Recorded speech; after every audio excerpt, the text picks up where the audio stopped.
And a quick reminder here, we also have a caucus training. So anybody that is interested in volunteering on caucus night to help us with the thousands of folks that are going to be coming through, Monday night at our headquarters at 900 Central Avenue at 7 o'clock, we will have a caucus training event. So we'll get that taken care of, and would love to have any volunteers come out. Get involved, folks. Thank you very much.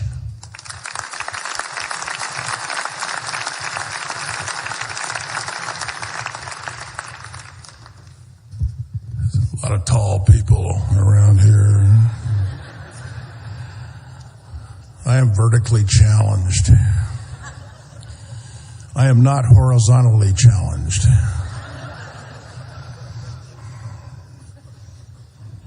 Yeah, y'all get that. Next, I want to introduce the great mayor of the city of Fort Dodge, Matt Bemrick.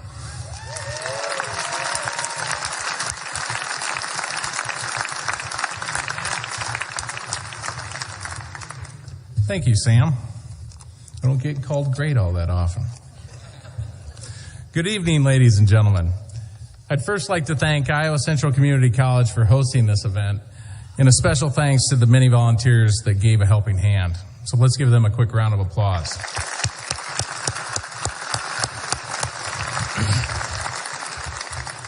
We gather here this evening to participate in the process of electing our next president. As you know, Iowans have a unique opportunity to see and hear presidential candidates up close and personal. We take our First in the Nation caucuses and status very serious. As citizens, we often gather together locally to discuss new projects or plans to better our city or our region. We do this with hopes of better opportunity for Fort Dodge and Iowa. With input, we take vision and planning and create changes that will affect future Iowans. Our guest tonight provides us with the opportunity to listen and learn about the ideas, visions, and goals of one particular candidate. As the mayor of Fort Dodge, I am very pleased to welcome Mr. Trump to Fort Dodge. I believe this is the first time he's made a stop here during his busy campaign. We are very happy to have him here, and I hope that you all will help me welcome him. Thank you.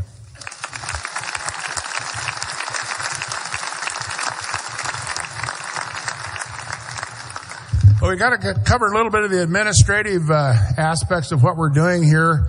And so please indulge me a couple of minutes as I talk about the process of getting ready for the caucuses on February 1st. We have many people here from literally all over the state of Iowa. So one of the first things you have to do is identify the fact of where you're going to be on caucus night. So you have to know your precinct. You have to know where the Republicans in that precinct are meeting. And you have to be there by 7 o'clock because you don't want to be late. If you're in Hinton, Iowa, where my wife is the door guard, at 7 o'clock, you're out of luck if you're not in the building. That's the rules, and that's the way we play. The next thing you need to do is to make sure that if you come that night, you can register that night. If you're not a Republican, you're an independent or a Democrat or whatever, you can come that night and register at the Republican caucus, and you can register as a Republican for the day. You have to be registered Republican to come in and participate in the caucus, and once you do that, then you have the ability, if you want to, you can change back to the next day or wait till you go down and renew your driver's license and go from there. I just recently went to the DMV to renew my driver's license, and the lady didn't even bother to ask if I wanted to change my registration. I think she kind of knew. I'm a Republican, for God's sake.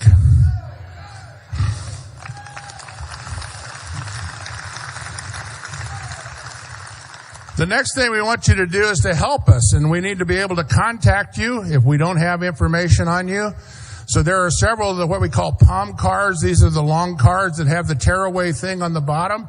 We need you to fill those out and make sure you get those into the hands of one of our wonderful volunteers here. And by the way, tonight I want to thank all of the Trump campaign volunteers. You're super people. You're magnificent. We could not do this without the help of this legion of volunteers that we have picked up across the state. Let's please give a hand to all of our volunteers here tonight.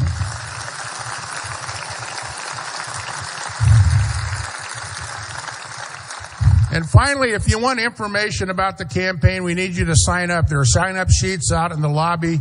You have the opportunity there. Find somebody with a button, somebody with a that looks like the Trump T-shirt, a volunteer. Somebody has a volunteer lanyard around their neck.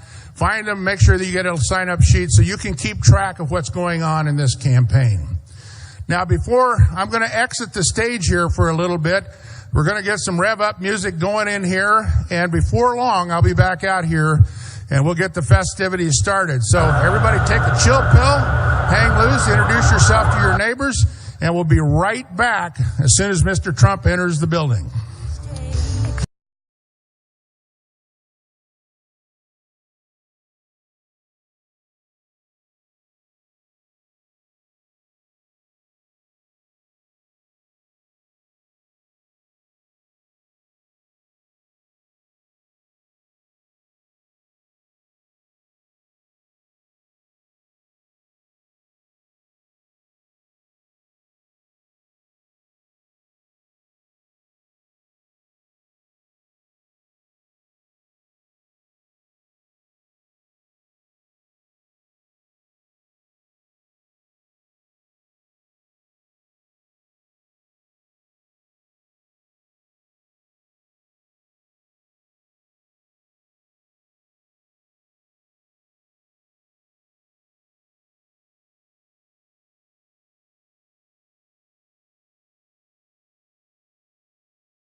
close.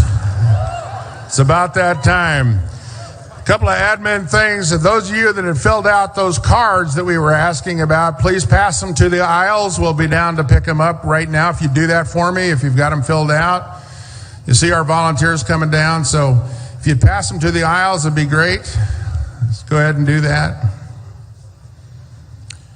Nobody's filled out any cards, huh? All right, I'm a college professor. Nobody leaves until those cards are filled out. I have the power of the pencil.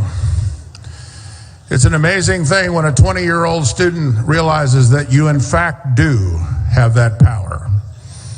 They get off their cell phones, they put away their computers, they put away their tablets, and they finally start to listen to the short, round little man in the front of the room.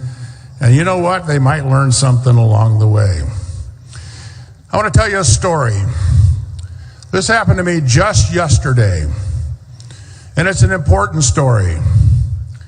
The story comes from the fact that I'm sitting at the Pfister Hotel in Milwaukee, Wisconsin, one of the most famous hotels in all of the country.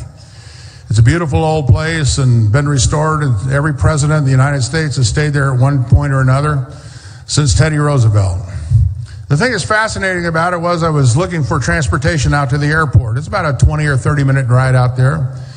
And I asked the concierge to give me a taxi, and of course it was waiting on me when I went outside. And there was a middle-aged gentleman, and we had struck up a conversation, and he says, "You're with Mr. Trump." And I said, "Yes, I am. I'm very proud of that." And he says, and I asked him, I said, "Where are you from?" And he said, "Well, I'm from India. I work for Sperry Rand Corporation in India. I was a plant manager. I had a very important position over there. I'm a well-educated individual. I had the opportunity to do well, and I did well enough that I applied to come to the United States as a legal immigrant. I came to the United States and I settled in Milwaukee because General Electric had a plant here. And I came here and I worked in General Electric doing a supervisor and high-tech work, working on that factory. And I worked there and I thought everything was going to be great and I was going to live the American dream. And then NAFTA came along and GE moved that plant to Mexico and took my job with it. So now I have to be in, I spent all this time, I couldn't leave, and I drive a taxi to make ends meet. This is the American dream that I've inherited. And I said, "What do you think about the presidential candidates?" And he said, "Oh, a lot of them are nice people. They're good people. But there's only one person that speaks to me, because he understands what I went through. He understands me. He's worth $10 billion and he can relate to me, a man from India, a legal immigrant, a person who came here with all the promise in the world and watched our bad trade agreements ship my job to another country. I want that man to be my president." I thought about that and I said, you know, back a few months ago, a lot of us we were looking at this position. I had the opportunity to work for a lot of different campaigns. And then I was approached by this campaign. And I was asked to come to work and to do this job that I'm doing. And I am very, very proud to be part of this organization. Because I looked around and I said, we've been trying the same stuff for 30 years and nothing's changed.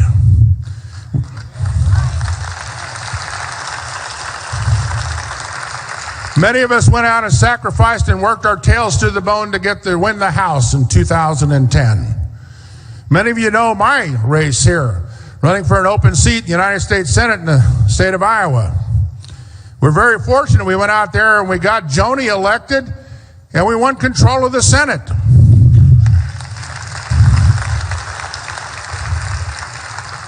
But nothing much has changed. I got to make sure that I'm not ad-libbing too much here, so making sure that we're all ready to go. So we're all set here. So I'm going to tell you the rest of my story. I'm old enough to remember Ronald Reagan. Yeah. And Ronald Reagan sacrificed a lot, and he allowed, and he came out and supported Barry Goldwater. Not very many people did. And in October of 1964, he gave a speech. And the title of that speech was A Time for Choosing. And he said, it's time for us in America to choose. It's time for us to make a choice. And we have to make that choice, and we have to make it now. I've taken Ronald Reagan's words to heart, and I've made a choice. And the choice I've made is to support the next president of the United States, Donald J. Trump.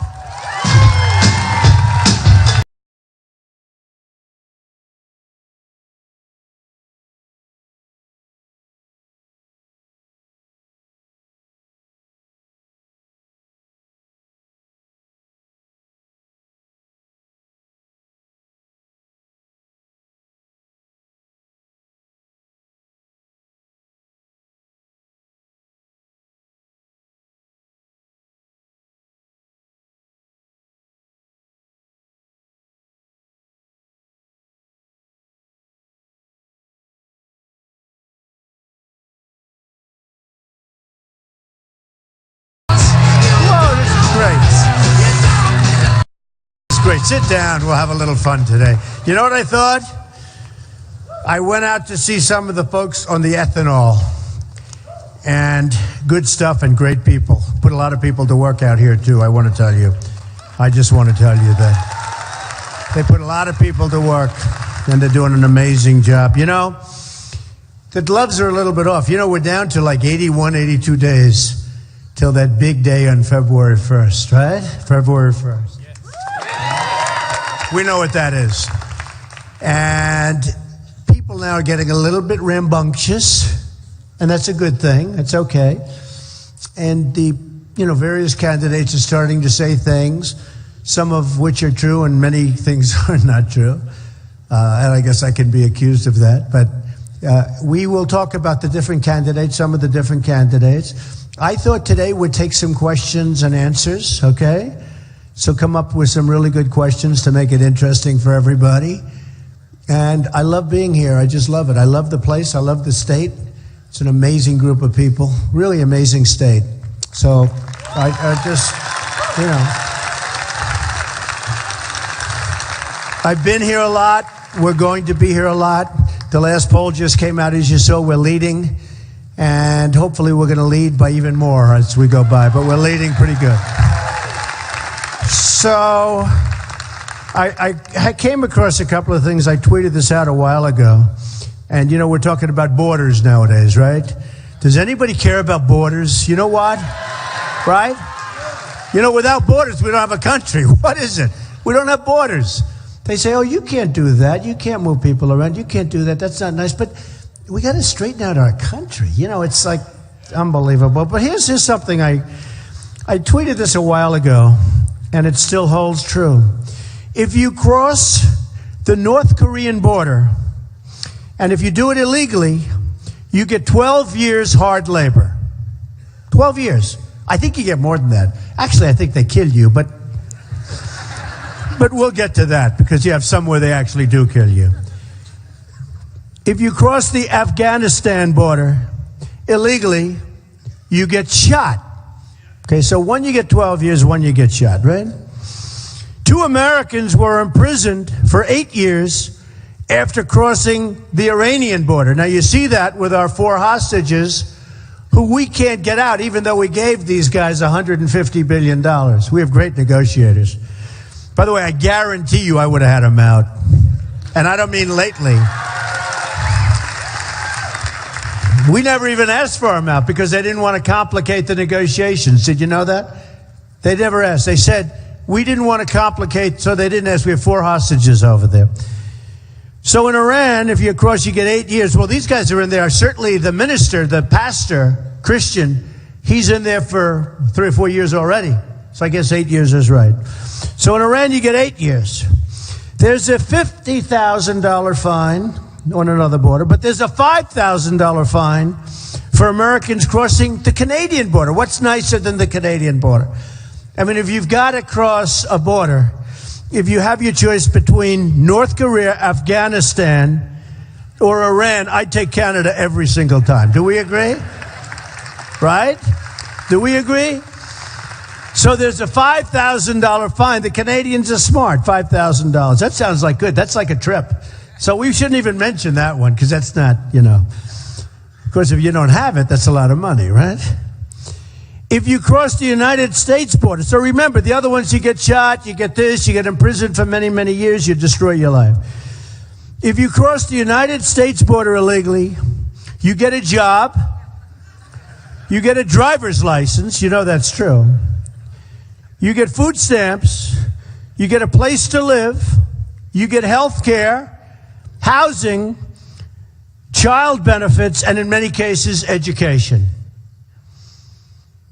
You wonder why we're a debtor nation. You wonder why our country's going to hell. You look at that. And those are real statistics. I mean, that's what happens. In Los Angeles, 50% of the people wanting to get licensed right now are illegals. In California, they have a town council where everybody's suing everybody because they have a group of illegals that want to take over the town council. They want to run the town. They're illegals. They're illegal immigrants. And they want to run the town. So we have some serious problem. And I haven't read that yet. I haven't done that. But I just saw that today, and I said, I put it out a long time ago. And it holds very true. We have a situation that's sort of interesting because we've been talking about illegal immigration. And I was happy to see, when I was with Macy's for a long time, they were very nice, and I did very well with ties and shirts and fragrances and all that. And when I announced that I was running for president, I said, we have a problem with illegal immigration. And the world went crazy. And if I didn't announce that, and I think if I didn't announce that, I don't think it would even be talking about immigration. It's a huge problem. And thank you. Stand up. Stand up. We love you too. Even though you're a male, I still love you. Never been my thing, but I still love you. Stand up. Who said that so nicely? Very nice, man. Oh, I love them too. I love everybody.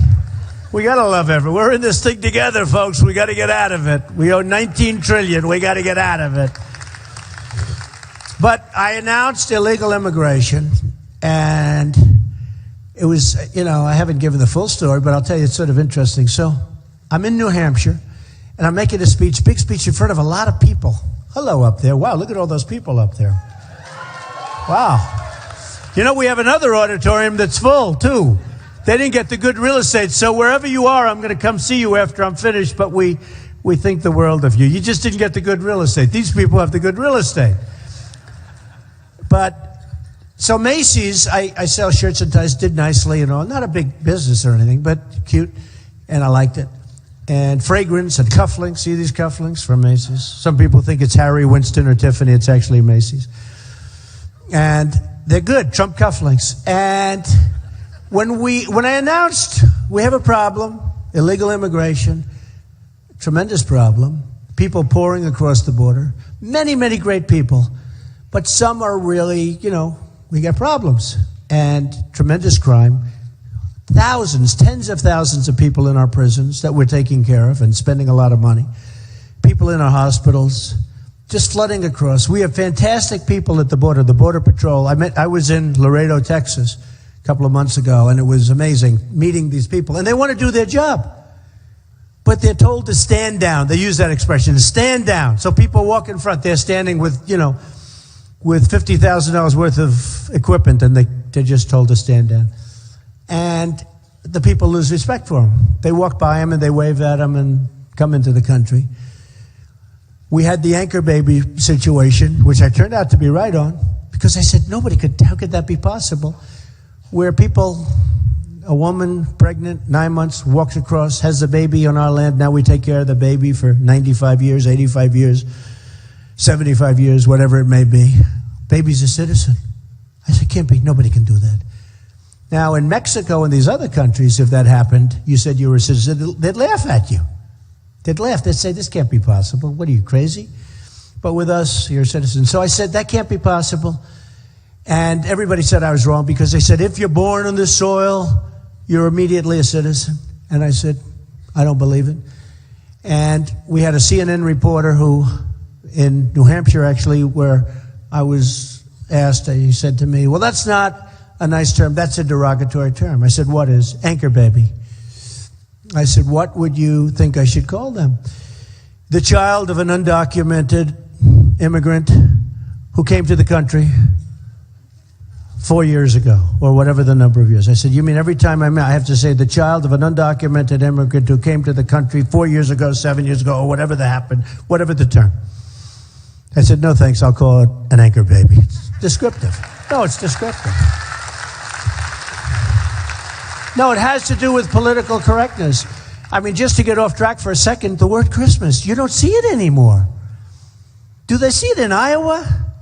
Not that much, though. A lot of the stores, like I'm going to tell you about Macy's, but you go to Macy's, you know, a lot of the stores, they say happy holidays, happy this. And I'll tell you one thing. So I'm Protestant, but if I win, you're going to see Merry Christmas. And you know what? We can have other things too. But you're going to see Merry Christmas again, because I don't see it anymore. I don't see it. Remember, it used to be automatic, not politically correct or incorrect. It was just automatic. It was Christmas. It was called Merry Christmas. Then all of a sudden they started taking it off and off and off. And now they'll show like a red wall. That's Christmas. But they'll have nothing on it. So we're going to go back to Merry Christmas pretty soon. We're going to go back to Merry Christmas. So I was right on the anchor babies. And I was right because if a person comes in illegally, they're not coming in legally, has a baby. And everybody said, oh, you'll need a new constitutional amendment, which takes many, many years, and the chances of getting it are almost impossible. And now it finds out that some of the great legal scholars are actually writing major pieces saying Trump was right because of the fact, and there's language in the 14th Amendment, that because of the fact that they came in illegally, the baby was here illegally, you don't have to do it. We're talking about hundreds of thousands of events a year, tremendous amounts of money. But because of the fact this was illegal, you don't have to take it. All it needs is a simple act of Congress, which can be done quickly. And we should be doing it. And I'll be pushing that very hard. Believe me, I'll be pushing. We don't want to be a sucker. You know, we want to take care. Hey, we all have a big heart. We all have a big heart. But we can't do the things that people wanted to do. We're destroying our country. And we can't do it anymore. And that'll end. That'll end. Like it is for every other country. I mean, almost nobody does it. We're the only ones that do it. And they come from all over. They come from Mexico. They come from Asia. Why not? Have the baby born over here. Come, let's take a vacation. Baby's born. Take care of the baby. Great. I mean, how stupid are we? I got a little lucky on that one. I really had no idea. It just didn't make sense. And then all of a sudden, these great geniuses from Harvard Law School, they were all saying, Mr. Trump is actually right. Now they're analyzing it. The bottom line is, I was right. Because it's common sense. Can't happen. Can you imagine going to Mexico, having a baby, and you say, congratulations, you're a citizen of Mexico? They wouldn't even know what you're talking about. They'd laugh you out of the country. A group of people was there last week, very successful people, and they overstayed their 2-week period. They get a knock on the door from the police in Mexico. Why are you here? And this is a very spoiled guy. He was a little embarrassed in front of his group. Some police officer said, why are you here? You know, it's not exactly cool. Why are you here? Oh, well, we just want to stay next. Well, have you signed your papers? Have you made a request of the government? By the way, they're right. I'm not saying wrong. I think it's right. It's the way something's supposed to be run. It's right. The hardest place in the world, just about to become a citizen of, is Mexico. And yet people and I love Mexico. I love the Mexican people. I have thousands of Mexicans. I have thousands and thousands of Hispanics that work for me or have worked for me. I've created tens of thousands of jobs. Tens of thousands. You know, when I filed my papers, they were big. The biggest ever filed by a factor of many.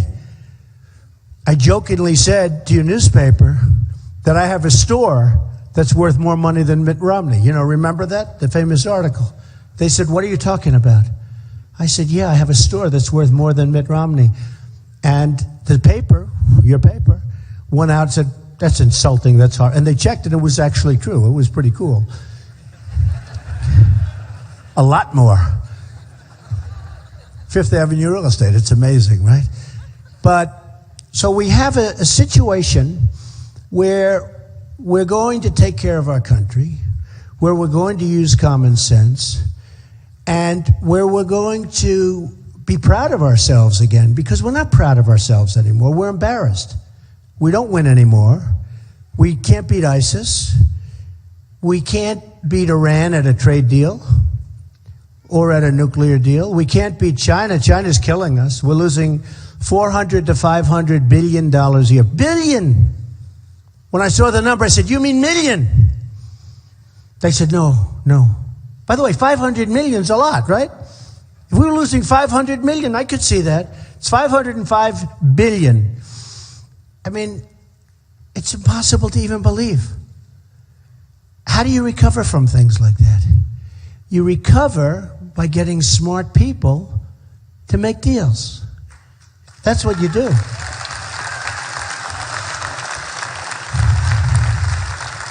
The great Carl Icahn, who's a great businessman, most of you might have heard of him, but he's a very tremendous businessman. His whole life is business. That's what he does, is business.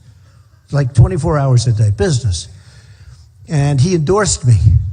And he endorsed me because he understands me, he knows I do good, he knows I'm smart. I'm not going to let us be ripped off anymore.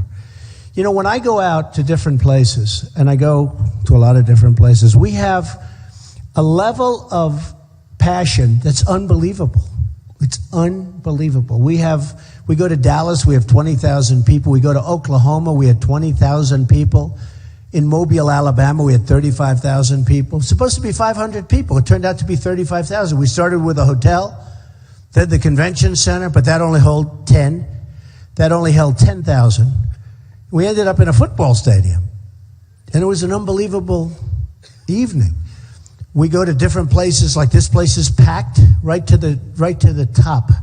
Every corner is packed. Yeah, no, it's packed. And you have the other room. And you have people standing outside trying to get in. But no matter where we go, it's the same thing. And, I'd like to think it was because of me. I think it's because of a message. And the message in a certain way is, the message in a certain way is we're just not going to take it anymore. We're just not going to take it. We can't take this stuff anymore.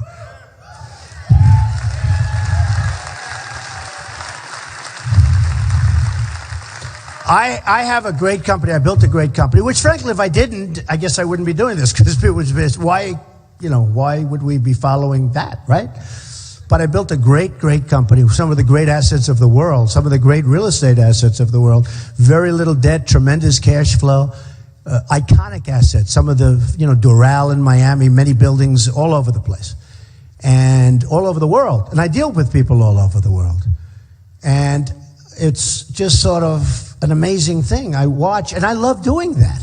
We bought Turnberry in Scotland and Doonbeg in Ireland and all of these incredible places. And I love doing it. But every time I turn on the news, I'd see such stupidity. I'd see Sergeant Bergdahl, a traitor, a no good, dirty, rotten traitor.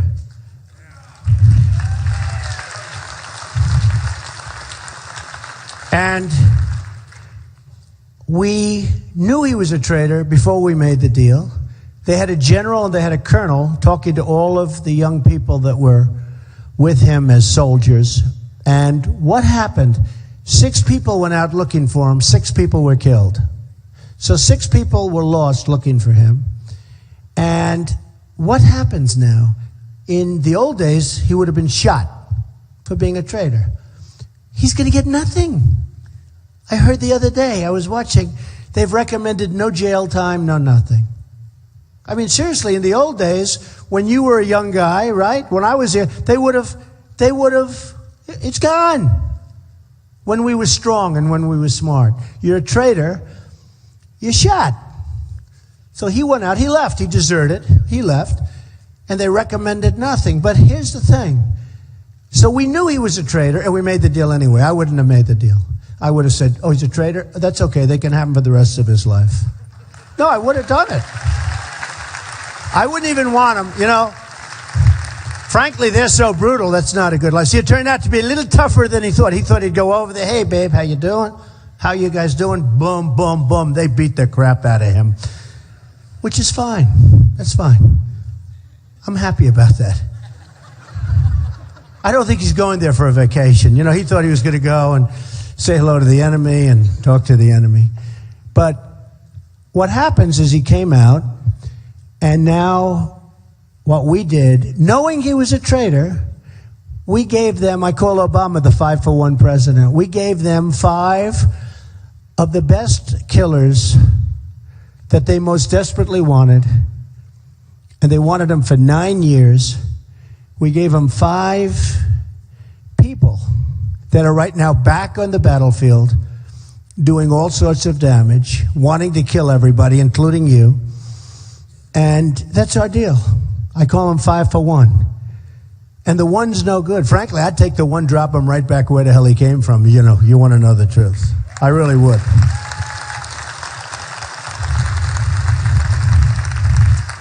I look at the Iran deal, and I see Secretary Kerry, who's not a negotiator. He did not read The Art of the Deal. By the way, has anybody gotten my new book?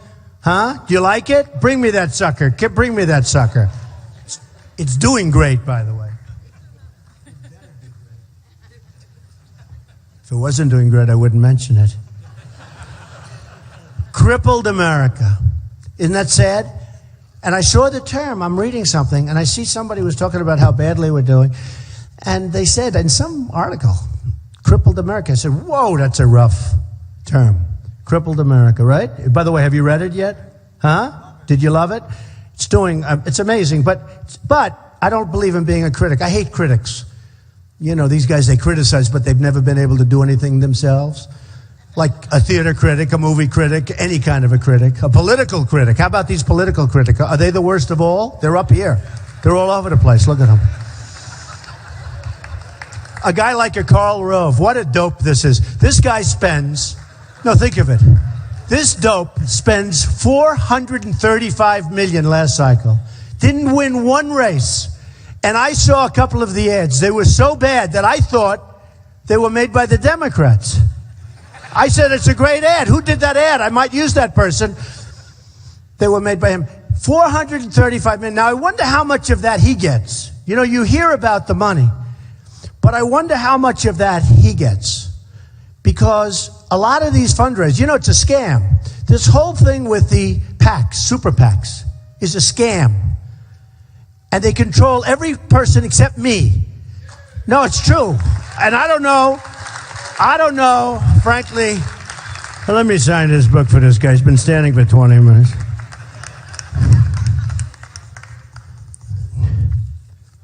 Terrible picture. You know what happened?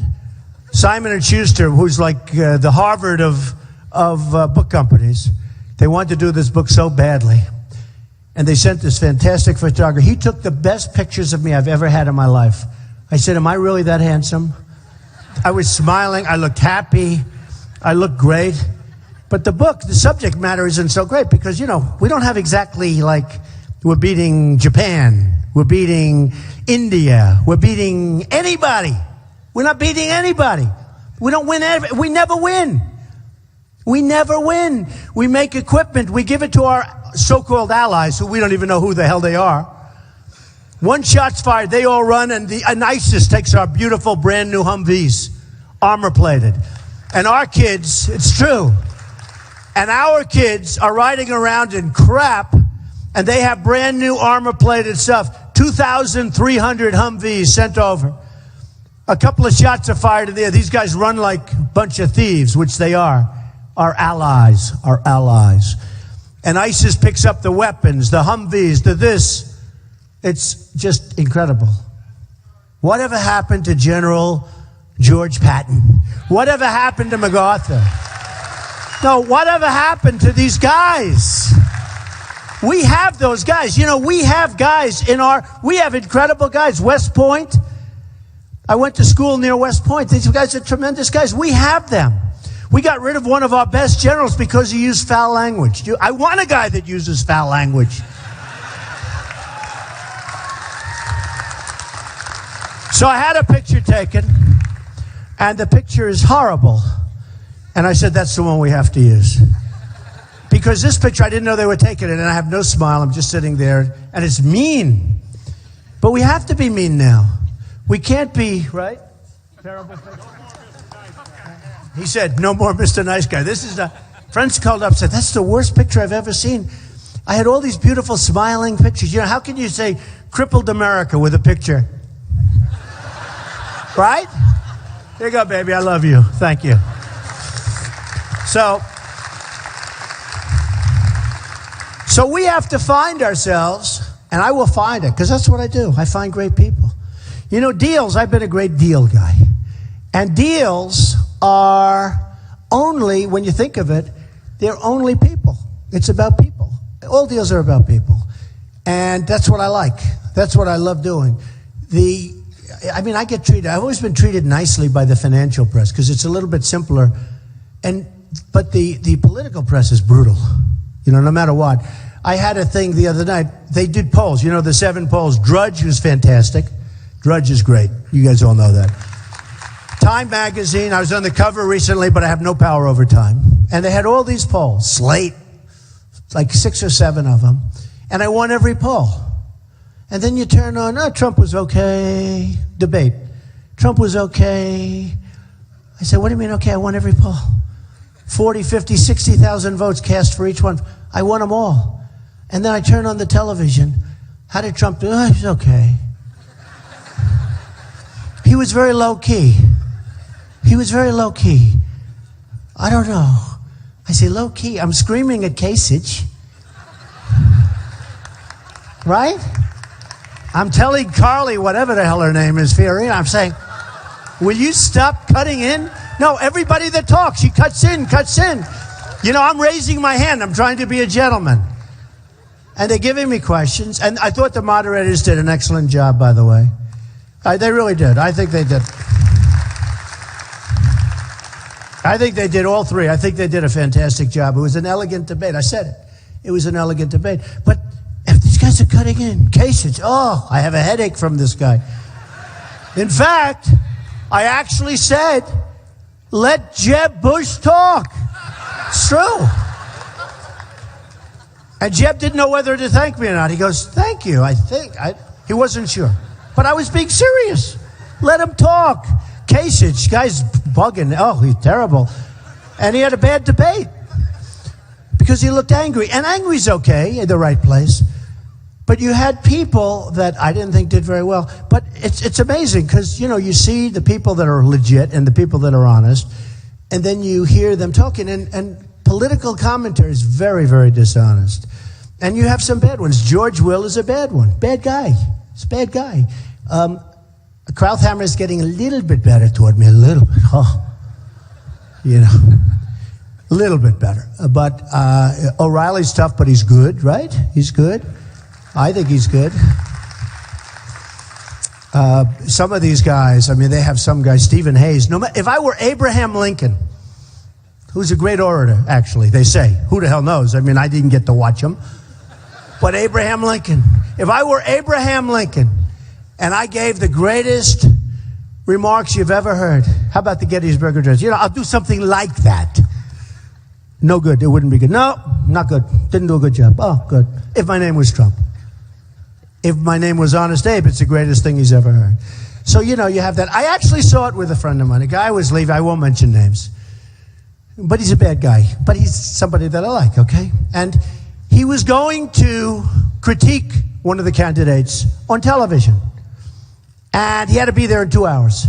So he's leaving my office. I said, where are you going now? I'm going to critique a candidate. Oh, good. Good. Well, good luck. Oh, no. I know what I'm going to say. I said, well, wait, but the candidate hasn't spoken yet. It was a big speech for this particular candidate, who's a sad figure. He said, no, I know what I'm going to say. I said, the person hasn't spoken. Doesn't matter. I hate the person. I'm going to say stiff, horrible, bad speech. I said, supposing it's a good speech, doesn't matter. I'm going to say bad. And I said to myself, that's what actually happens. The media is very dishonest. Unbelievably dishonest. Unbelievably. They're bad. They're bad people. Now, you have some good, and you have, obviously, you have some good ones. And I've met some really good people, media people, in the politician business, in the political business. But you have some unbelievable scum. You really do. God, they are just absolute bad people. And they're so totally dishonest. And this case of this guy leaving my office telling me that he's already written his remarks about this event that hasn't even taken place. And they were horrible. And then I see him later, 2 hours later on television. The speech was horrible. It was stiff. The guy actually did a good job, and I'm hearing what a disaster he was. It's no different. It's no different. And it's very unfair. And it really forces a lot of good people out. People have told me, and I've always heard this, when you're a very successful person, successful even, but if you're really successful, I've always heard from the time I'm a little boy, you cannot run for president. You can't. I never understood. I said, I wonder why that is. But I do understand that. I've done hundreds and hundreds of deals. They never talk about any of the good ones. When you do hundreds of deals, hundreds of transactions, and, obviously most of them are good because I'm worth like many, many billions of dollars. They're good deals. And the only reason I say that is because if they're not, then I shouldn't be the one negotiating with China. And believe me, I will be good. I'm going to be good. But I get a call from this sleazebag reporter a couple of weeks ago. We're doing a story on this. 4 deals. Now, they happen to be 4 not good deals, but I made money on all of them. You know why I made money? Because you see a really good guy when you can make money on bad things. Markets change. Lots of things happen. So I said, Mr. Trump, we're doing a story on Bing, Bing, Bong, and Dat. I said, well, what about the good deals? No, we've decided we don't want to do. Oh, you only want to do, so you're going to take a tiny little percentage, you're going to do sort of. And I said, I made money on all those deals. And it was bad, a lot of bad things. Markets were terrible. Markets crashed. Not my fault. Markets crashed. But I always blame, it's my fault. It's always our fault if we're involved. But I said, I took those deals and I made them really good, and in one case, great. Better than if the market stayed good. Actually better. Does that make sense? I made it better. Called the bank. I did a number in the bank. I'm very proud of myself. I did a lot of, these bankers are not the nicest people in the world. Just don't feel bad. Somebody said, well, you hurt the bank. I said, the bank is vicious. It's headed by one of the most vicious people on Wall Street. Who cares? And that's the way I feel. So they'll do a story, or they did a story. I don't know. I don't even read this stuff anymore. I get so much publicity, I don't even read it. It just morphs. It's like a big morph. But so dishonest. I say, will you do a story about the good deals, which are by the hundreds? No, we're not interested in that. Oh, that's fair. That's nice. You're not interested. So we have a lot of issues. And I tell people, because it's important for the people to know, I talk about the press all the time. I do 2 things. I talk about ratings because I find ratings interesting. They said the other day, why are you always talking about ratings? You're always talking about ratings. Isn't it terrible? Nobody else does. I said, that's because I'm in first place. It's true. It's true. I mean, it's incredible. The other day, most of you saw the debate where they put Trump number 1 and Carson number 2. I'm number 1, he's number 2. It's okay. And you have number 3, number 4, number 5, number 6, and you have the guys at the end who, hopefully they get out pretty soon. By the way, that's the other thing. Why are they staying? Why do these people stay? George Pataki, he's got nothing. He was a terrible governor of New York. He couldn't have been elected dog catcher. He decided not. He couldn't have been. If he ran for dog catcher, he wouldn't have. And he's running for president again and again. Then he didn't even make the child stage 2 days ago. And I hear he's still not quitting. He's got 0 chance. And I know him. He was terrible. And you have others. I don't want to insult them. Is it okay if I don't insult them? Lindsey Graham. No. No, Lindsey Graham, he's a senator from South Carolina. He is. Yeah, he talks like a tough guy. You know, the tough guys don't talk like tough guys. You need smarts. The tough guys. A lot of the times, the tough guys, they're the weak ones. But he talks about, we'll go into Syria, and will this, and will that. And we don't want Russia dropping bombs on ISIS. We want to do it ourselves. Oh, great. Right. Genius. He's a genius. Then they say, oh, Lindsey Graham, he knows so much about the military. Look where we are, folks. This is the Lindsey Graham. We lost with Iraq. We lost with Libya. We lost with everything. Where do we have a victory? He's tough. This is the one. He gave me his phone number because he wanted me to make a campaign contribution years ago. And I made the speech. I said, I wonder if this number still works, right? Because he started knocking me. He was perfectly nice. And all of a sudden he realized he was going nowhere. He was in the doghouse in the polls. And all of a sudden I was a bad guy. So I said, let's call him, folks. And they started calling. It was actually quite funny. But he was up on the stage the other day talking about being a tough guy. He's tough, so tough. We'll end up in World War III over Syria. I'm tougher than all of them, believe me. And if we're going to fight, we're going to fight. But it's going to be something important. We're going to end up... We've been in the Middle East for so many years, the longest wars.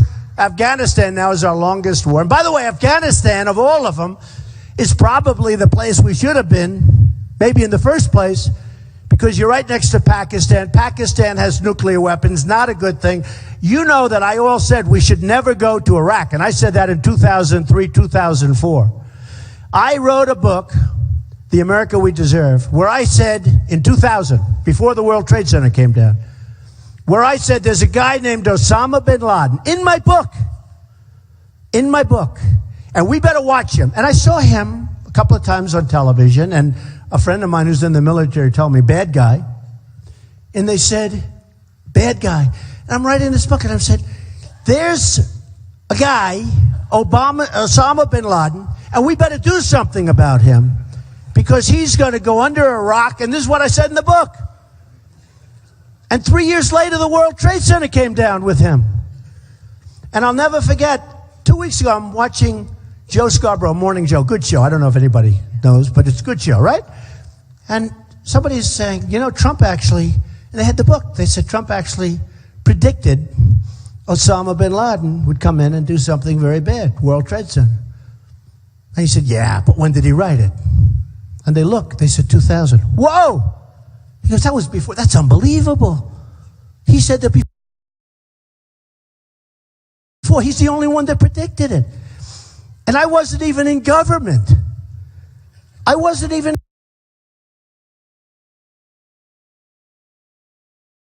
in government. And I predicted. Now, who knew this was going to happen? But I would have taken that guy out just based on his threats. Just based on his threats. We got to know where to fight and when to fight. You know, we have stupid people. We have very, very stupid people running our country. Very, very stupid people. And they say Lindsey Graham, the same old stuff, McCain and this one, that one. These guys have been fighting for 20 years. We got nothing. We've got nothing. In Iraq, we spent $2 trillion. Could have rebuilt our country. We spent $2 trillion. We lost thousands of incredible soldiers. We have wounded warrior soldiers all over the place. No arms, no legs. These are the greatest. I love them. They're the greatest. They're much more brave than I am. These are the greatest. The way they live their life. No, they're incredible. I see them working out. They're working out. They're really badly injured, but they're working out. I wouldn't be working out. I'd probably be watching television. Who the hell knows? These people are amazing. So, $2 trillion, right? Thousands of deaths, wounded warriors, all over. We have nothing. We have nothing. Iran is taking over Iraq, second largest oil reserves in the world. Iran is taking over Iraq. So, when it happened with Iraq, I said you shouldn't go in. And a delegation came to see me from the White House because I get, for whatever reason, without PR people, without anything, I don't do it on purpose, for whatever reason, I get a disproportionate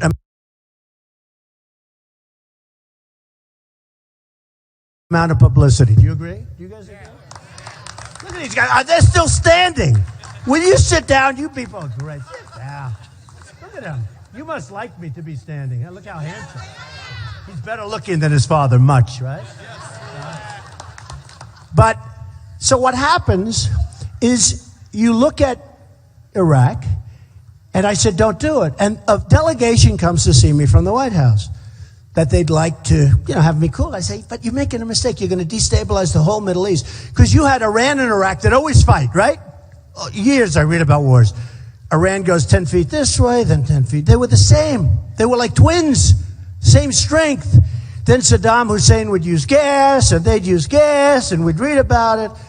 I said, yeah, but if you do that, you're going to destabilize because you're going to knock the hell out of one, and the other one's going to come in and take it over. It's pretty simple. I mean, you don't have to be a total genius to figure this out, even though I am a genius, okay? So you're going to, right? So they go in, they knock it out. I was very vocal about it. I said, you're making a mistake. And by the way, I'm more militaristic than anybody in this room, just so you understand. I'm going to make our military so strong, so powerful.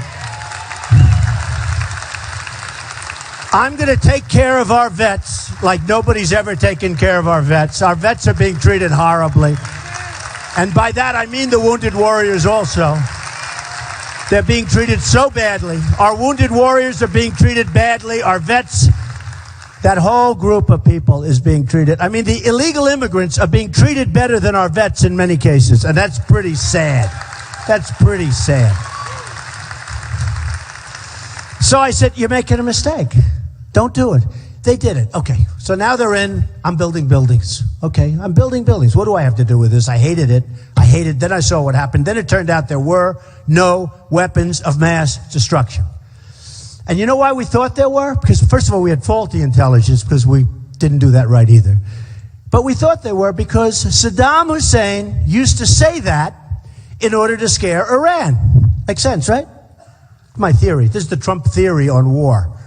But I'm good at war. I've had a lot of wars of my own. I'm really good at war. I love war in a certain way, but only when we win.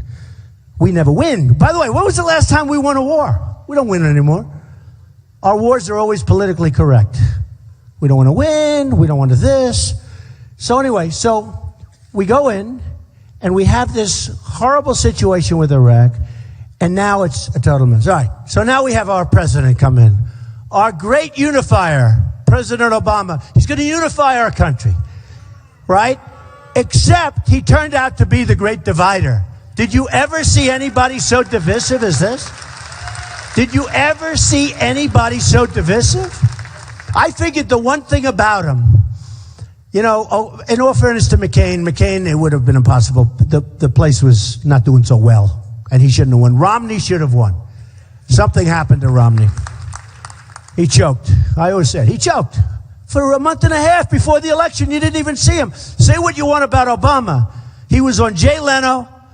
He was on David Letterman. He was all over the place. And I said to these people, I was backing Romney. I said, when are you going to go on television? He wouldn't do Hannity. And Hannity's the great. He's a friendly guy. Do Hannity. Sean, he's on your side, I think. I know. Do O'Reilly. Do Greta. Do people. Please go on time. Well, I don't think we need it. I think we have it in the bag. I said, I don't think so. I'm really good at this stuff. I don't think you have it in the bag. But you know what? Even if you do, pretend you don't, because you work harder. Then he announces he's building a 12-car garage in Malibu, California. So remember that fiasco? This is not what people, and the horses, his wife has horses. Anyway, he loses. We should have won. That was one we should have won. We had a failing president. We had a bad economy. Everything was good for us, and he lost. And that's a shame. So you have Obama go in, and Obama makes the announcement that we're leaving Iraq on a certain time. Now, I said, just from a common stance, and I will tell you, the polls have come out. on, and I love this stuff. They come out on leadership. I was number one by like everything. Many times. I mean, many times. I don't mean I was up 2 points. I mean, many times. On military, I was up. On terrorism, I was up. Can you believe it? Way up. By many times, by times. Not like 3 to 9, like, I don't know, CNN, you're over there. It's like 38 to a few points. And then, for the economy, it was like beyond belief. The only thing I don't do so well is not everybody loves me. I don't know. And I'm actually a nice person. You know? No, it's true. I mean, my weakness is that people don't know if I'm a nice person. Who the hell cares? We got to straighten out our country. I mean, you could put Jeb in there. You could put this lightweight Marco Rubio in there. Put him in there. He's a lightweight. It's not going to happen. If you do that, it's not going to happen, folks. You're just kidding yourselves. You're just kidding yourselves. We got to bring our country back. We need somebody that can do it strong. A woman came up to me. A woman came up to me and said, Mr. Trump, I'm voting for you. You're strong. You're the one I want. But do you think you're nice enough to be president? She said that. I said, you know what? Honestly, ma'am, I don't think this time it's going to matter about niceness. I think it's going to be like I really am competent. I think it's all about competence. It's about leadership. I mean, when I lead by leadership by many times, economy by many times, in the military I lead. And people see that in my book. I said Osama bin Laden. They see that. The president didn't know about Osama bin Laden, but I do, and I'm building buildings in Manhattan. Why do I know about him and military doesn't? And I wrote him in the book. You have to see it. People have gone out to buy that book because nobody believes it. Osama bin Laden mentioned in the book. I think it's like 2 years before the World Trade Center came down. And I said, this time it's about something special. It's about competence. We got to bring our country back. With all of that debt, with all of the problems, with people wanting to decimate Social Security that people have been paying into for years, and now they want to raise the age, they want to cut the benefit, they want to do everything. With Obamacare, which I will repeal and replace quickly. Believe me. Believe me. Believe me. And what people don't know is that Obamacare is phenomenal for the insurance companies. They're making a fortune with it. And you know, the states like Iowa, if I want to have an insurance company in Iowa negotiate on my stuff in Manhattan, in New York, they have artificial lines around every state where people here can't negotiate. They can't come in. Those guys can't come into Iowa and negotiate. So I get these guys, they walk in, how we doing, fellas? Well, very few bidders. They got a monopoly. And they're smart. They'd rather have a monopoly here, a monopoly in New York, a monopoly in California, than have to compete all over the country where they have a chance at 50 states plus, right? Because it's smart. They're making a fortune. They were big contributors to Obama and his campaign. Now, think of this. We had a website that cost $5 billion and still doesn't work. But here's what's happening. In 2017, they're going to have to renegotiate the whole Obamacare. You know, it's a disaster. I don't know. You don't hear about it so much because we have so many other problems. No, as a country. The Iran deal is such a disaster. It's all a disaster. We have nothing good happening. Nothing. That's why I call the book Crippled America. There's nothing good.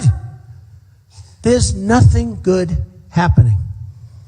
The only thing they point to is, well, we killed Osama bin Laden. Well, let me tell you. Let me tell you. You're the president. You're sitting there. These great guys that we have working between the Navy SEALs and the great people, they call up the president. They say, Mr. President, we have Osama bin Laden. He goes, oh, what should we do? Do you want us to get him, Mr. President, or not? Okay. Pretend anybody in the audience, anybody, including these folks, they're very nice. They don't sit down. They're still standing. They're all excited. I love them. Okay, pretend anybody in the audience is president, right? And these great guys come in. General, Mr. President, we have Osama bin Laden.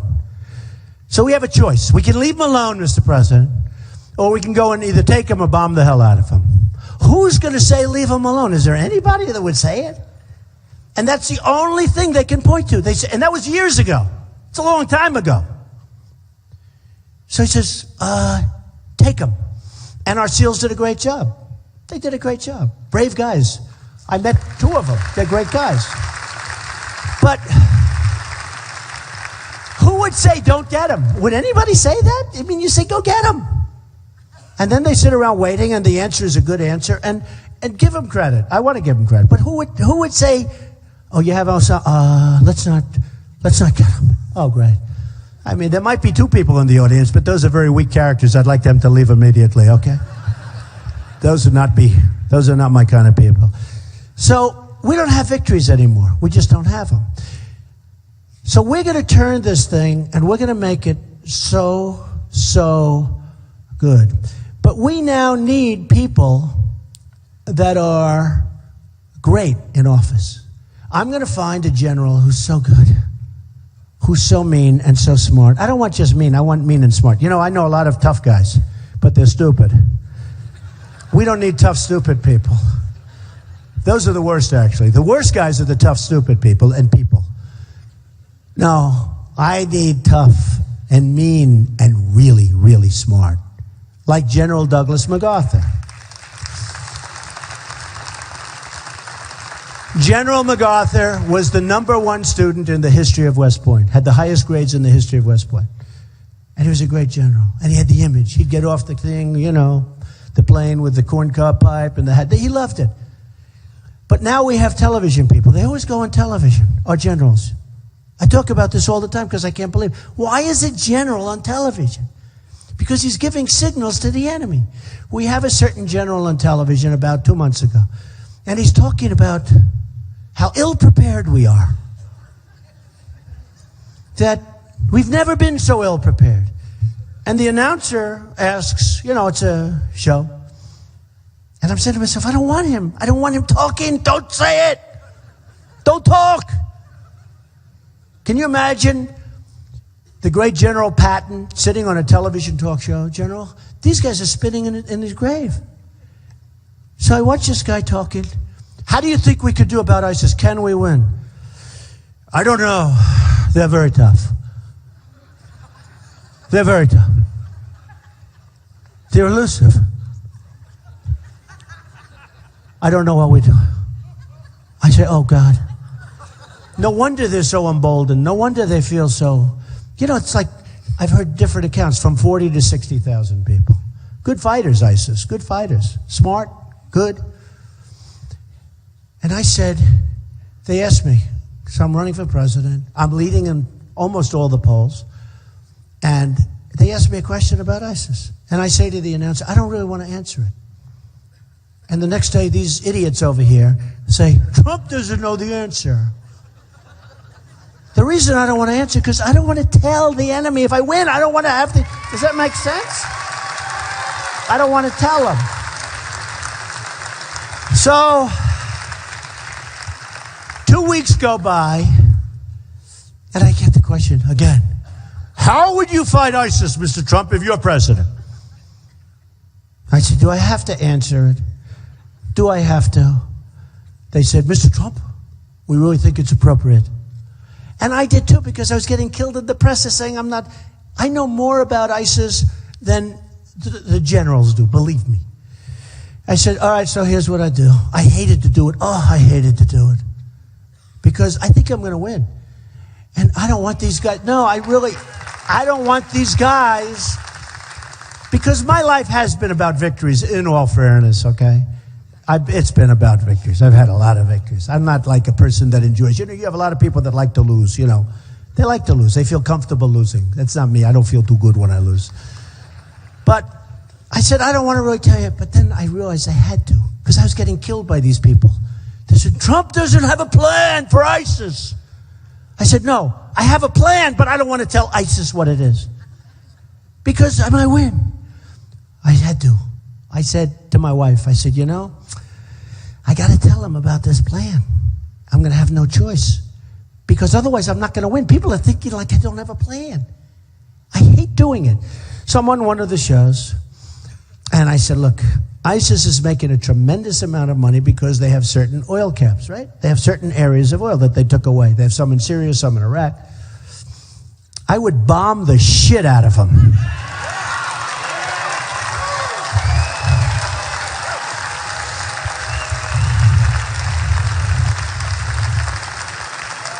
I would just bomb those suckers.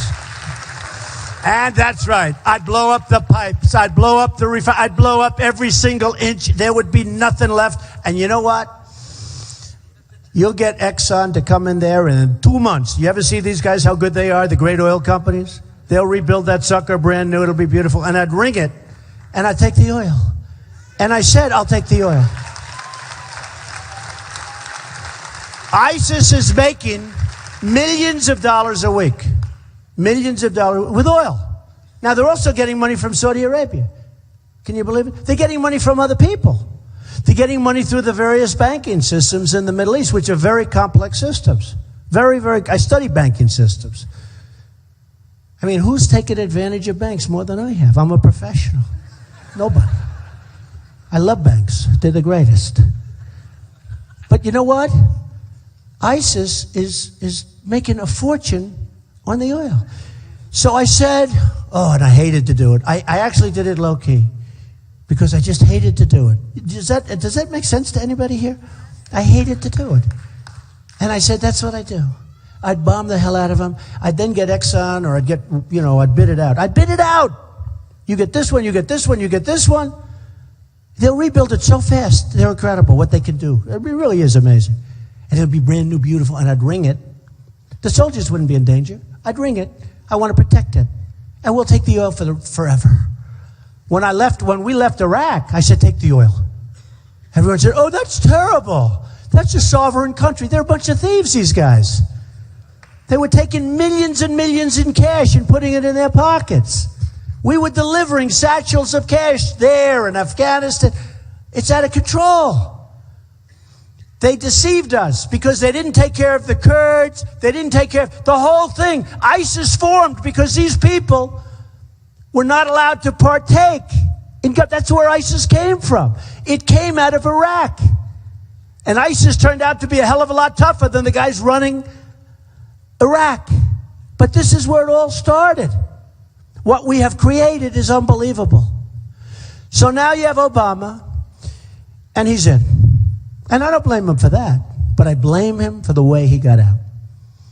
Because he said, we are leaving on a certain date. Do you remember when he announced a date? And everyone said, oh, the enemy's not as strong as they were, in the meantime. The enemy's not as strong as they once were. They're strong. They said, why the hell should we fight? You may think that they want to go to wherever they go. They really don't, if they can avoid it. So they pull back. They say, this schmuck is going to leave on a certain date. What do we have to kill ourselves for? So what happens is we leave and they go in and do all the damage that they're doing. You saw what happened today. Massive bombs all over the place in Iraq. You saw that, right? I see everybody shaking their head. Terrible. It's a carnage. But Obama said, we are leaving on X date. Gave the date. Now I'm sitting there and I say, what? That's stupid to do because the enemy's going to pull back, wait for the date, we'll leave, and they'll go do whatever. And that's what happened. And that's why Iraq is negotiating with Iran, and that's why Iraq is negotiating with Russia now. Because we pulled out. Now, I didn't want to go in, but we should have left our 20,000 soldiers there. Because we could have stopped a lot of the stuff that's happening now. And then you have Libya under the great Hillary Clinton. I mean, she's the worst Secretary of State. Probably Kerry might go down as worst because, honestly, Kerry made the Iran deal. He may be the best thing that ever happened to Hillary. He made the most incompetent deal I've ever seen. But Hillary, think of Hillary. Every single thing that she touched turned to garbage. The entire Middle East in her reign and the reign of Barack Obama went to hell. Libya, look at Benghazi, an offshoot. But Libya, and now what we're doing is people are saying, and again, remember, very militaristic guy, very militaristic. But you have people, and you have Assad, and then you have the rebels. How many times have we been backing rebels to find out that they're always worse than the guy that's in there? Right? All the time. So now we have the rebels. We're giving them hundreds of millions of dollars worth of stuff. Russia, because Putin has no respect for Obama. I don't know if you saw him the other night on 60 Minutes with me. We were stablemates, right? He was on, I was on, same time. We got very good ratings that night. I'm taking credit for the ratings. But on 60 Minutes, it was great. But he has no respect for Obama, so he starts bombing, to which I say, that's not so bad. Now, they just blew up his airplane. I assume that was probably a bomb. ISIS actually took credit for it. I think they probably did, because they found a timer in it today. Did you know that they find a timer for the bomb today? That's usually an indication that there was a bomb, right? They have a timer. And they announced a long time ago, a while ago, that they blew it up. So he can't be a friend of ISIS. This was a Russian plane. They can't be a friend of ISIS. So if Putin wants to bomb, I say, go ahead, bomb. And we can bomb too. We got to stop ISIS for a different reason. We can't allow people to cut off people's heads. We can't do it. No, we got to beat them so badly, because we can. If Russia wants to bomb, I say that's great. And we don't want to get stuck in a quagmire in Syria. We're in a quagmire. We were in a quagmire in Afghanistan and we're in a quagmire like you never saw in Iraq, but now we're out. But essentially what we did is all those lives, all that money, all that everything, just so horrible. But it was a quagmire. Would everyone agree? Just a total quagmire. And now we have another potential quagmire. And Putin likes Assad, and Assad's a bad guy. But the rebels might be worse. In fact, a lot of people think that the rebels that we're backing is ISIS. And people are saying they're ISIS. So I come out and I say, listen, why are we giving all of this equipment to these people that we don't know who they are? I spoke to a general 2 weeks ago. He's a great guy, very familiar with the situation. I said, what do you think of the rebels? He said, Mr. Trump, we really don't know who they are, sir. I said, oh, that's great. Now I feel better. What the hell are we doing? We have to rebuild our country. We have to put money into our country. Our bridges are falling down. 60% of our bridges are in danger. They're in danger. They're in bad shape. Our roadways, our highways, our schools. In Afghanistan, we build a school, they blow it up. We build it again, they blow it up. We build it again. So far, they haven't blown it up, but it's going to blow up. But we can't build a school in Iowa. We can't build a school in Brooklyn, New York. We can't build a school in New Hampshire. We can't take care of our vets. We can't have hospitals for our vets. We don't have any money to do anything for ourselves. At what point do we get smart?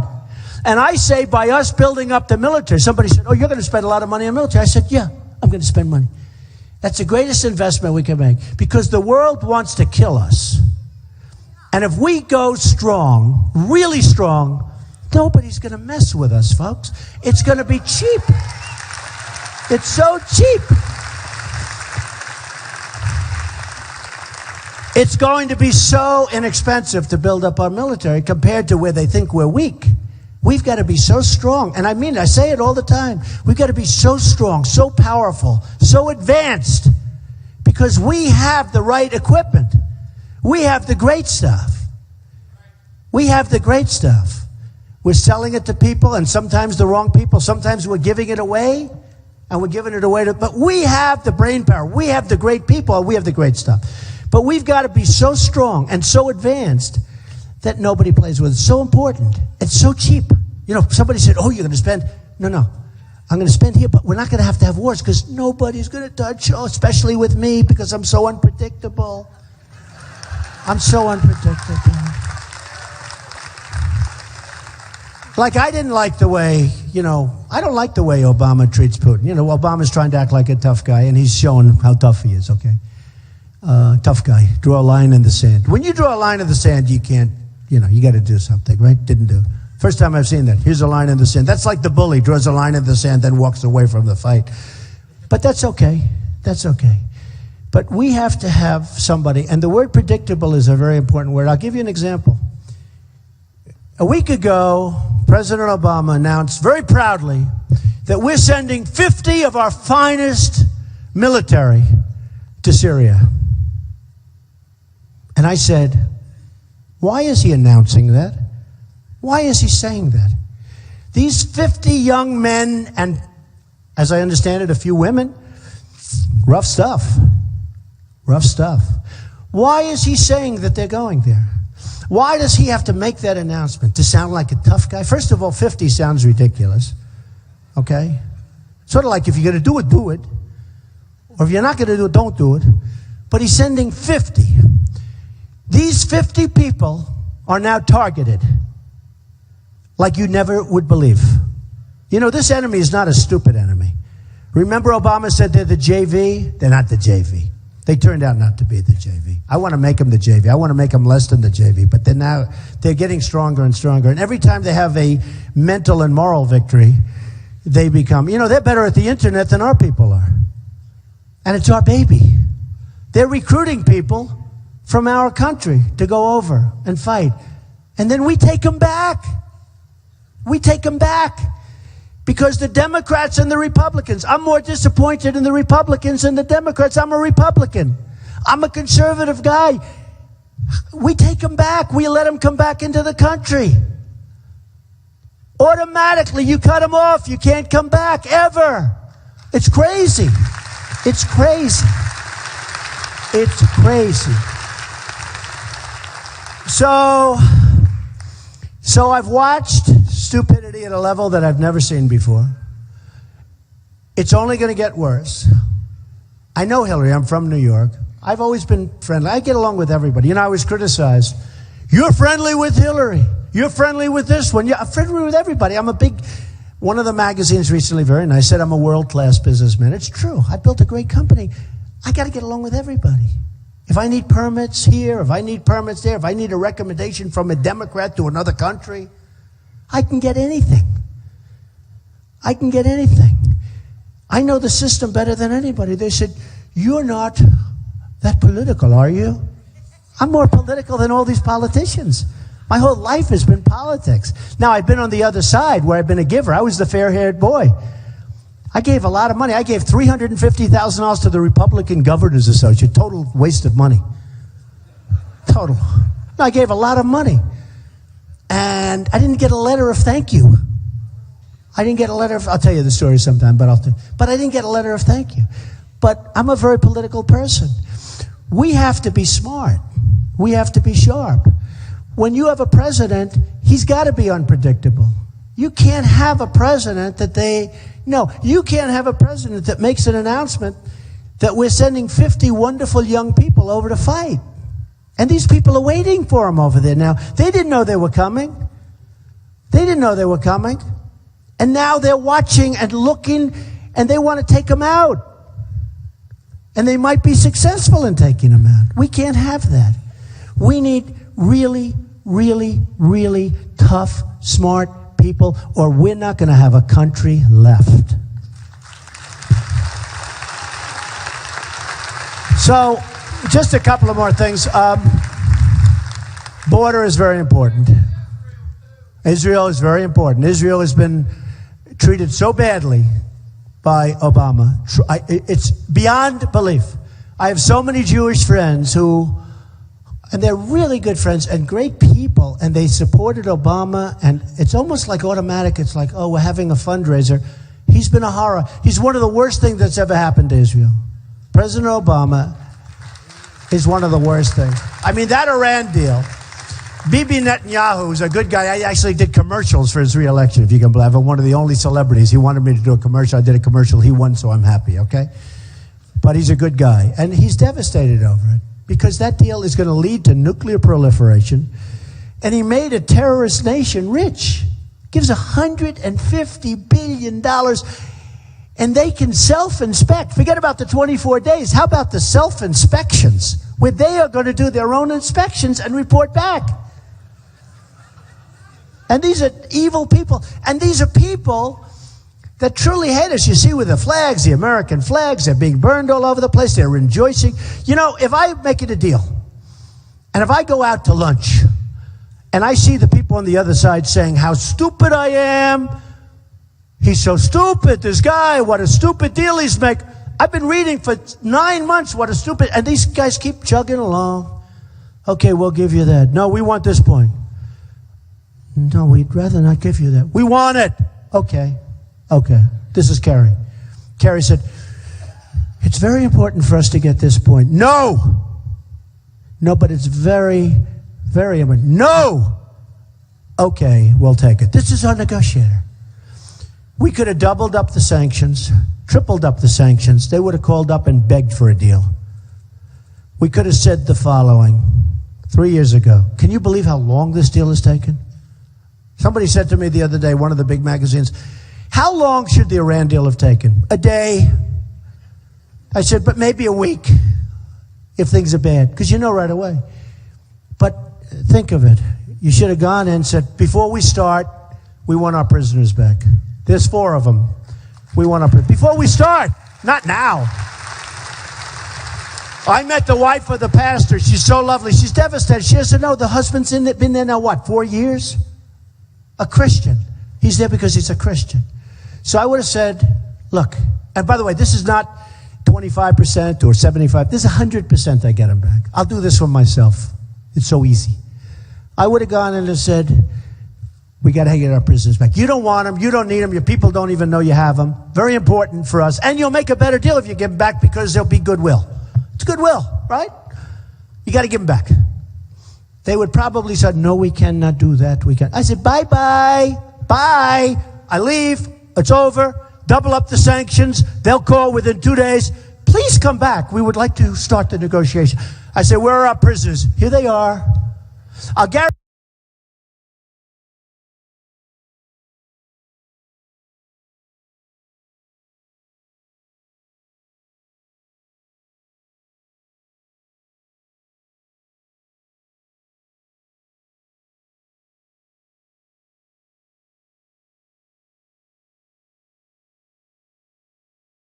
you one thing.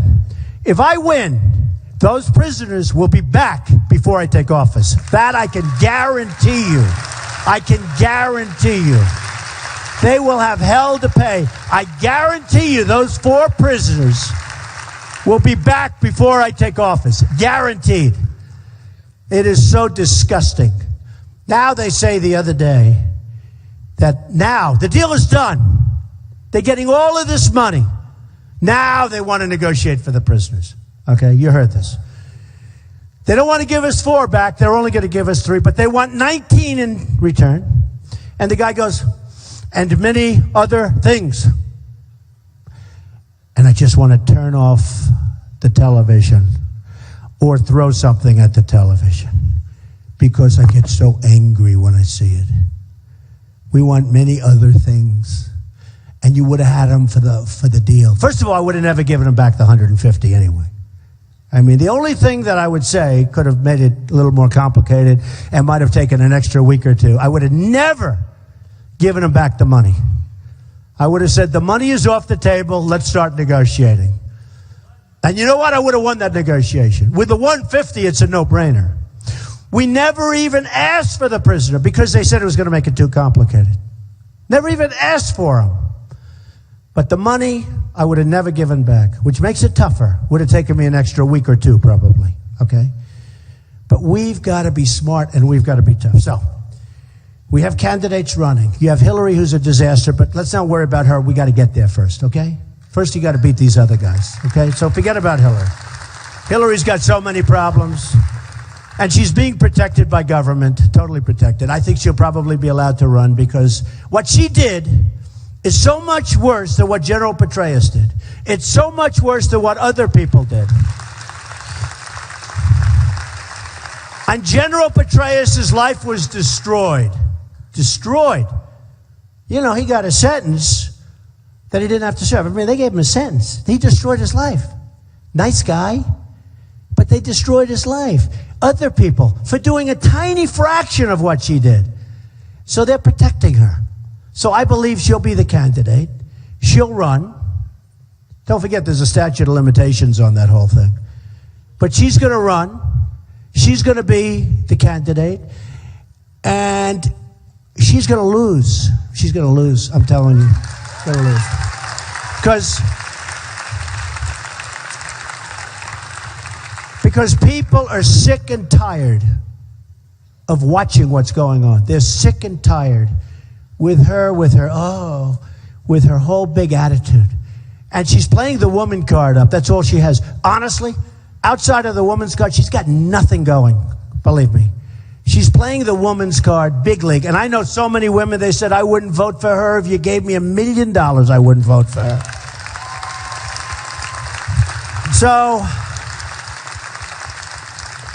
So I'm running against these other people. Nice people. I'll discuss a couple of them. Should I or should I not? You won't get angry at me if I talk about somebody that you like? If you do, that's okay too. I don't care. Well, let's start. We'll start with Rubio. I mentioned before. Nice person.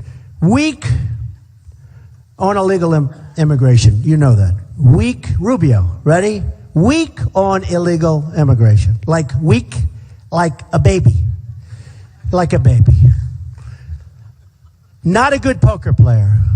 Because every time he's under pressure, he starts to just profusely sweat. If he was playing poker with me, I'd say, I know what. The water would start pouring off his body. I'd say, oh boy, he'd have a hard time. We need a poker player, a great one, okay? We need a great one. So, very weak on immigration, a member of the Gang of Five.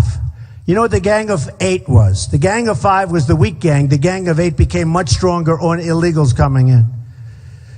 So he's a member of the Gang of Eight, and the Gang of Eight wants people to just pour into the country.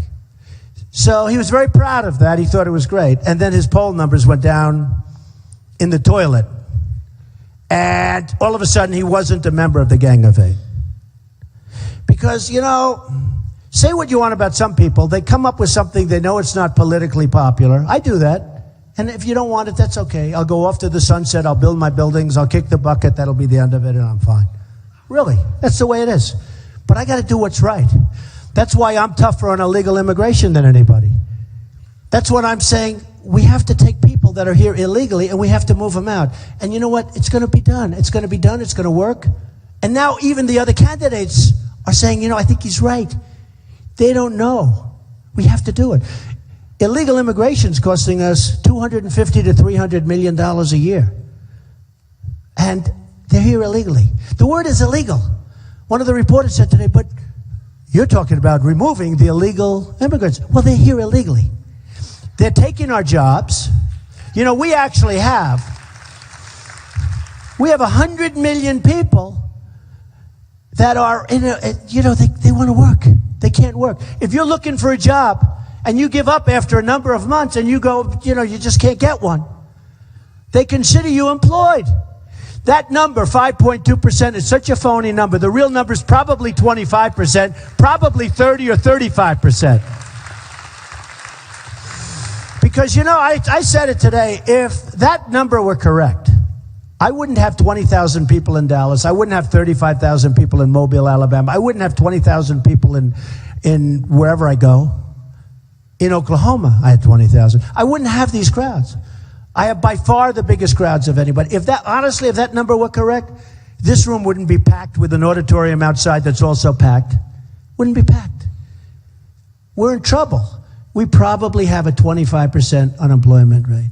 So we need somebody that's going to produce jobs. Illegal immigration is terrible. We're going to build a wall. It's going to be so big, so strong, so powerful. No truck is going to ride over it in a ramp. And it's going to be done for the right price. And by the way, I say it all the time. And I mean it. That's what I do. Mexico is going to pay for the wall. I'm not going to pay for it. We're not paying for the wall, folks. Mark my words, we're not paying for the wall. Now, these politicians, honestly, I don't want to say it about everybody. Most of them are lightweights. They don't know how to negotiate. They don't know the first thing. I talked about corporate inversion. They didn't know what the hell place I'm talking about in Iowa.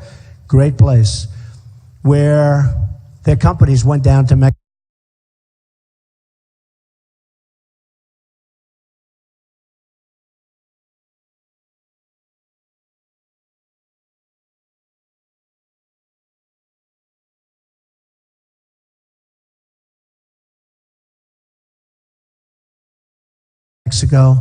And we're going to have actually a news conference in a couple of weeks with those folks. But so much trouble. It's not going to happen anymore. It's not going to happen anymore. China's not going to take our jobs anymore. And I'm a free trader. Somebody said to me today, the Wall Street Journal is, these people don't know what they're doing. They don't know what. Hey, think of the Wall Street Journal. They bought it for $5 billion a number of years ago. Now it's worth $500 million. And then they tell us what to do. It's worth $4.5 billion less than what they paid. And now they're telling us what to do. They wrote an editorial about me today that was totally false. On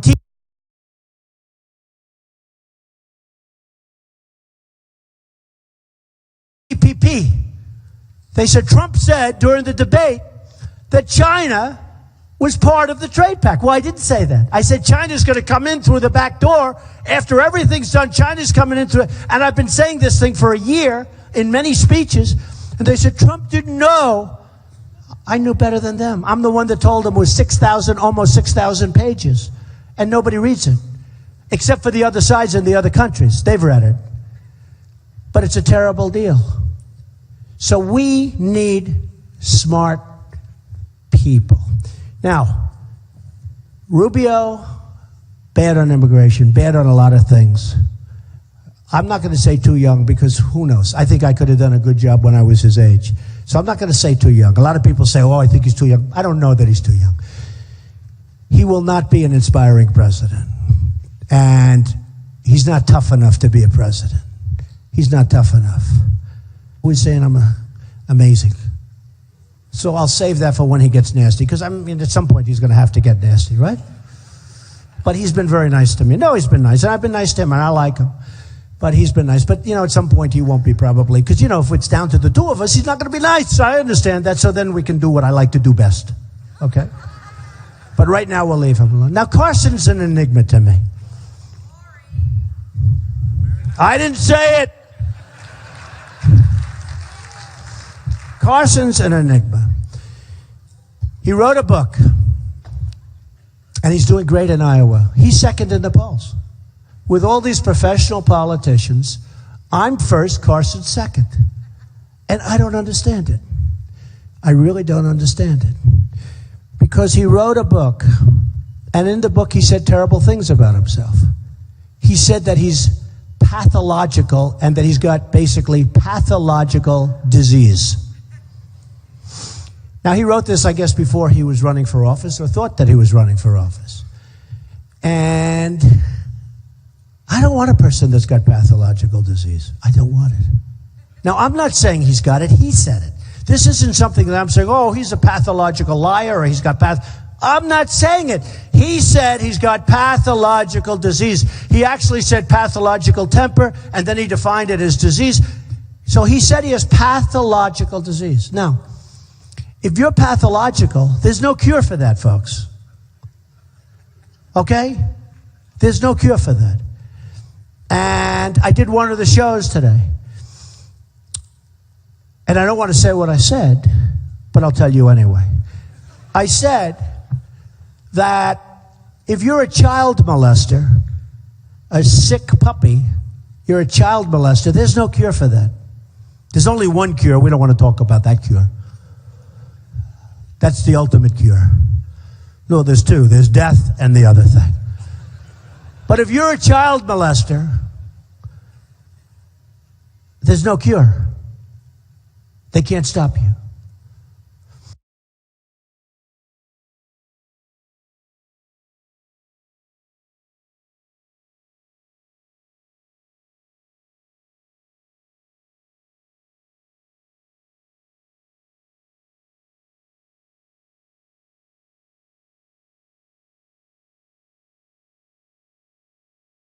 Pathological, there's no cure. Now, he said he was pathological. Okay. He said he went after his mother with a hammer. He wanted to hit her on the head. Or he hit her on the head, or he wanted to hit her on the head. And I said, wow, that's tough.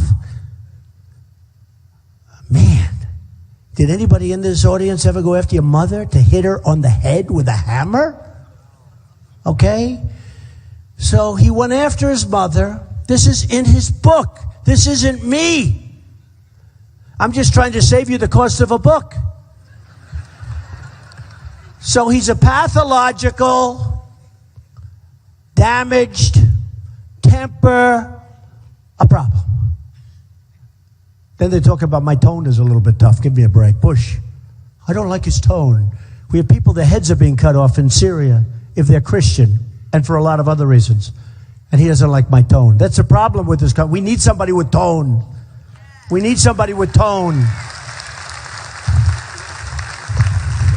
You can go back to the other guys later, but let's straighten it out, okay? We'll go back to the guys with the nice, easy tone like Bush and like Rubio and like these characters.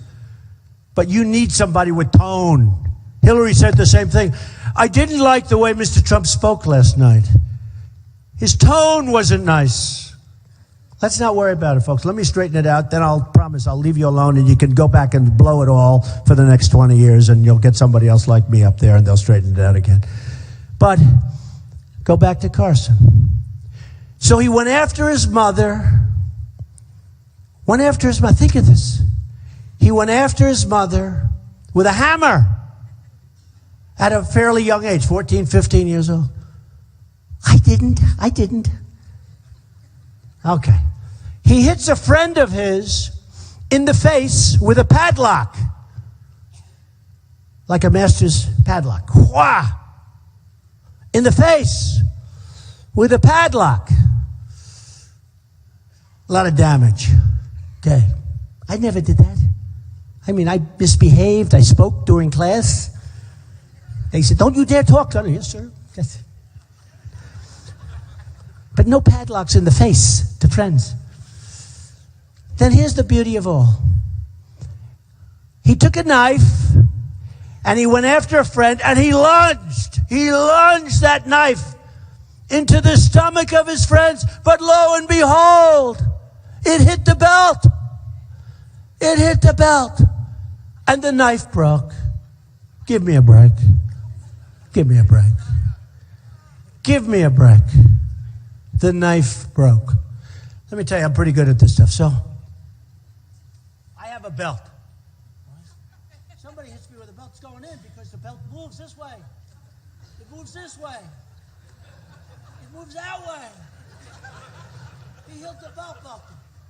Anybody have a knife? You want to try it on me? Believe me, it ain't going to work. You're going to be successful. But he took the knife, he went like this, and he plunged it into the belt. And amazingly, the belt stayed totally flat. And the knife broke. How stupid are the people of Iowa? How stupid are the people of the country to believe this crap? So here's the good news. He's now saying all of that stuff happened because otherwise he's a liar. And I said, no, wait a minute. It should be the other way.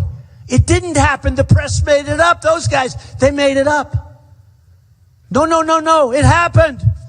How dare the press not believe me that I went after my mother with a hammer, that I hit somebody in the face with a padlock, that I tried to stab a friend of mine whose name was Bob, but now it's changed. Whose name was Bob. He was a friend, but now he's a member of my family. Who I have a brother. Don't speak to him. I don't want you to talk to my brother. So he's trying to convince everybody that these things happened. Again, I'm a religious person. I'm going to protect people. I'm going to bring back people. Because say what you want about Christianity. As a group, we haven't done a good job in protecting our religion. We really haven't. We've let government take it away. We've let government take it away. Pastor Jeffers is a real nice guy. You know Pastor Jeffers. He's on television the other night, and they're asking him about Trump. He says, yes, he's a Christian, and he's a good guy. He's not your typical Christian. But, you know, sometimes we sort of do a little sacrifice because he's an unbelievable leader, and he's really smart, and he's going to protect us. And maybe that's better than having a perfect Christian that doesn't have leadership ability, which is, going to happen. that doesn't have certain other qualities. Because we need somebody that's going to be a leader and protect us now. I'm going to protect everybody because I know how to do it. And I'm a worker. I know how to do it. I really know how to do it. So here's the thing. So Carson, oh, the knife broke. There it is. It's laying in the, oh, good. So what he's saying is that these series of events, and he goes into the bathroom for a couple of hours, and he comes out, and now he's religious. And the people of Iowa believe him. Give me a break. Give me a break. It doesn't happen that way. It doesn't happen that way. And some people might not like it. Oh, that's not really nice what you say. Don't be fools. Don't be fools. Okay? Now they're saying it wasn't him. Now, I don't know, maybe this was a false report, but it wasn't him that hit with a hammer. It was his mother came at him all of a sudden. Don't forget, the name changes. Everything changed. And I don't care. I may leave here and you may say, oh, that was not nice what he said. Who cares? I go back to my life. I don't have to do interviews, which I don't like doing, to be honest with you. I can leave this scum back here at the press alone. I don't need them anymore. They're garbage. No, they're scum. I don't have to deal with them anymore. But here's the guy who's saying, think of it. You got to think of it. How crazy it is. He's demanding that it's right that he went after the mother and wanted to hit her over the head with a hammer. And these other events and the knife. Because if he didn't, he won't have credibility. And I said, well, wait a minute. I put out a tweet the other day. At Real Donald Trump. Very hot. Millions of people.